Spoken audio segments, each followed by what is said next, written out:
West Indies दौरे को लेकर बीसीसीआई ने जब टेस्ट टीम का ऐलान किया तो सभी के मन में एक सवाल था कि गुरु जो टेस्ट का सिलेक्शन है वो क्या T20 फॉर्मेट को लेकर होता है, और अगर ऐसा है तो फिर आप रणजी मैचेस खेलने के लिए खिलाड़ियों को क्यों मोटिवेट करते हैं, क्योंकि सिलेक्शन तो आपको रणजी से करना नहीं होता है, फर्स्ट क्लास क्रिकेट से आप सिलेक्शन करते नहीं है। वैसे यशस्वी जायसवाल हो या ऋतुराज गायकवाड़, हम सभी जानते हैं कि ये दोनों बहुत ही ज्यादा प्रॉमिसिंग बल्लेबाज हैं। यशस्वी को हमने आईपीएल में देखा था और हम सब मानते हैं कि वो तीनों फॉर्मेट के लॉन्ग टर्म खिलाड़ी हैं जिनके अंदर आग है, फायर है, और ये फायर दिखेगी। वो टीम इंडिया के आगे आने वाले 10 सालों में वन ऑफ द ग्रेट बनेंगे अगले 10 साल के लिए। बीते वालों से कंपेयर हम नहीं करेंगे क्योंकि वो अलग है, लेकिन अगले 10 साल में मुझे लगता है वो उन बड़े खिलाड़ियों में होंगे जो 4-5 खिलाड़ी हम याद रखेंगे। और ऐसी ही कहानी ऋतुराज गायकवाड़ की है कि वो भी बड़े खिलाड़ी बनेंगे, जबरदस्त।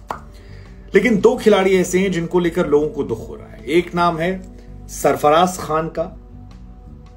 लोग कह रहे हैं यार कि आप भरोसा तो कीजिए यार, सरफराज धोखा नहीं देगा, लेकिन आप उसे मौका ही नहीं देते यार। बंदे का 78 का एवरेज है और उससे ज्यादा वो क्या करते हैं। वो T20 में आप उसे नहीं खिलाते, समझ में आता है, लेकिन आईपीएल में खराब फॉर्म अगर उसकी रही तो उससे आप टेस्ट में हटा देंगे। और सरफराज का ना होना बड़ा अनफॉर्चुनेट है, सरफराज के लिए, उनके फैंस के लिए और क्रिकेट के लिए, क्योंकि सरफराज खान का फर्स्ट क्लास एवरेज 78 का है।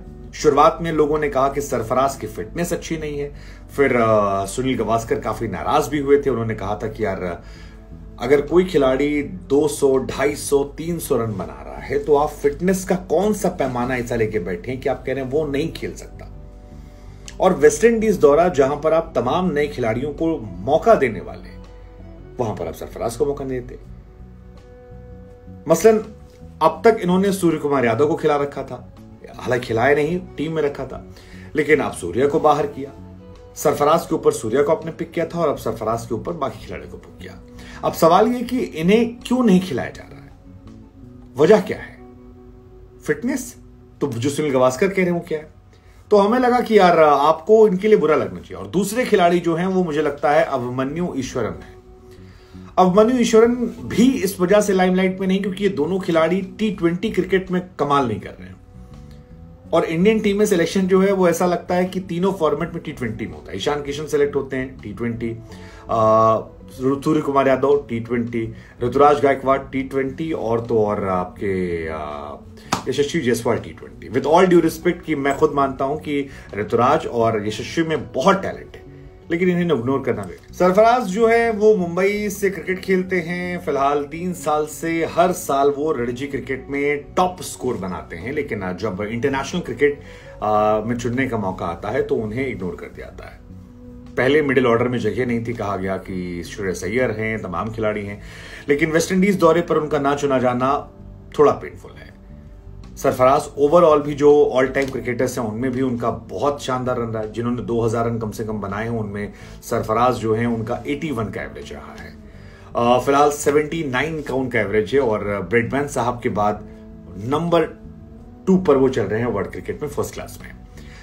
2 रणजी सीजन में सरफराज खान ने 900 प्लस रन बनाए, लेकिन आप उन्हें मौका नहीं दे रहे हैं और आईपीएल के आधार पर सिलेक्शन कर रहे हैं। इसी वजह से एक मीम भी वायरल हो रहा है कि सरफराज की फोटो लगाकर एक मीम चल रहा है कि जब मेरी डेथ हो जाए तो donate my body to science सिवाय मिडिल फिंगर के, क्योंकि वो आप सिलेक्शन कमेटी वालों को दे सकते हैं।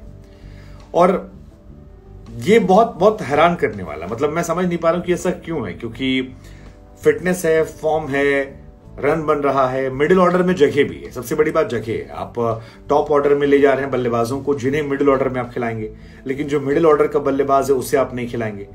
शायद वो आपकी लिस्ट में नहीं है, आपकी प्रायोरिटीज में नहीं। इससे अच्छा मौका, और जैसा कि हमने शुरुआत में भी कहा था कि with all due respect to Yashasvi Jaiswal और with all due respect to Ruturaj Gaikwad, जो दोनों बहुत अच्छे खिलाड़ी हैं और कमाल के हैं, लेकिन अगर आप उनके करियर बेस्ट की देखेंगे तो ऋतुराज गायकवाड़ ने साल 2022-23 में रणजी ट्रॉफी में 4 टेस्ट मैचेस खेले हैं, 4 मतलब रणजी मैचेस खेले हैं, और उसमें उनका 364 रन है। हाईएस्ट स्कोर जो है वो 195 है और जो उनका एवरेज है वो 52 का एवरेज है, which is good, actually good. 52 का एवरेज, 195 रन हाईएस्ट, 4 मैच के साथ 365 रन, कमाल है।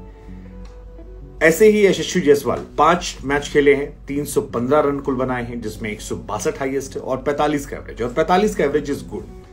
बट जब आप सरफराज की बात करते हैं तो सरफराज ने 6 मैचेस खेले हैं और उसमें 556 रन बनाए हैं, जिसमें हाईएस्ट जो है वो 283 है और जो ये एवरेज आता है वो 92 का आता है।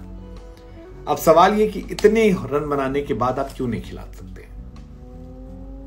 मतलब ओवरऑल उस बंदे का एवरेज 79-80 के आसपास का है और बहुत शॉकिंग है।